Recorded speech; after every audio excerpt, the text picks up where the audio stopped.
I live in Asheville. How many of you been to Asheville, North Carolina? Yeah.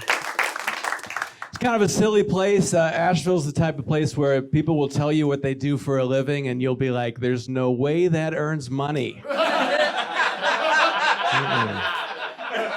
No.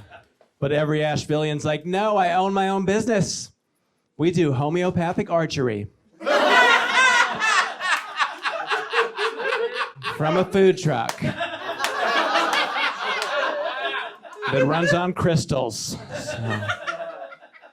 I love it, but it's weird. It's all just crystal shops and breweries now. When I moved to Asheville, we had a bunch of Kmarts. You guys remember Kmarts? Yeah, I miss Kmart. I would go to Kmart every time I needed to be alone. It was the last place. Like, I'll hike to the top of a mountain and there's just people everywhere on their phones. But as soon as I walked in Kmart, it was just so peaceful every time. If you're too young to remember Kmart, Kmart was like the Johnson & Johnson vaccine of department stores. Kmart was like, we're not as good as the other two, but the lines are not as long. And you probably won't die. Well, Kmart material for y'all. Is there a Kmart in Greensboro? No. How long has it been? 5 years maybe. 5 years. That's all right. I'm getting older. It's getting just getting hard to deny that I'm getting older. Like a couple months ago, I shaved off my beard because I thought 18-year-old me would still be underneath.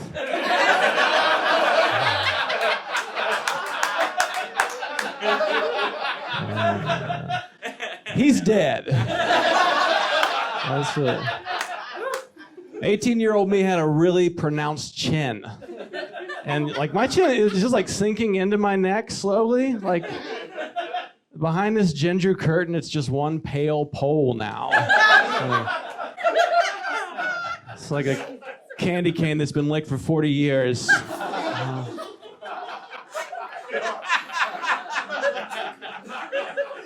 My kid had never seen me without a beard before. She was like, you look crazy.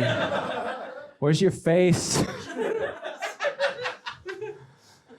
I'm not old, but I'm just at the age where I made an ashtray in school. Yeah. Clap if you made an ashtray in school. Everyone 40 and over, man.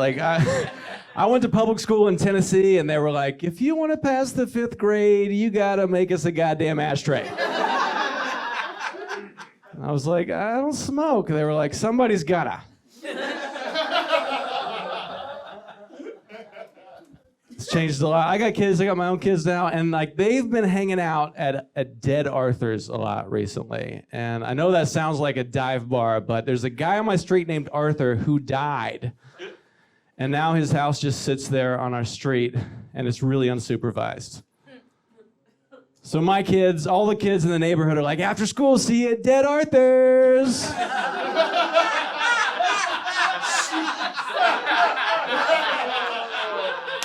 They just disappear into the grass. It's taller than the kids.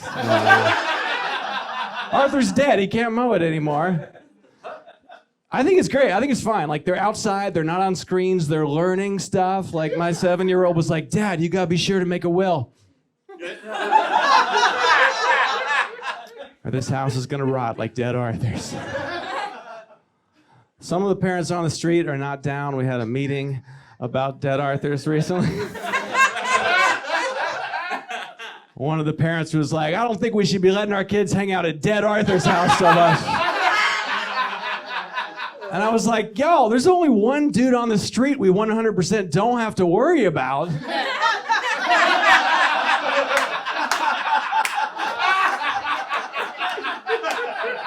I tell my kids, you can hang out at Dead Arthur's, but stay away from Living Rick's. All right, I'm Ryan Cox. Thank you. Bye.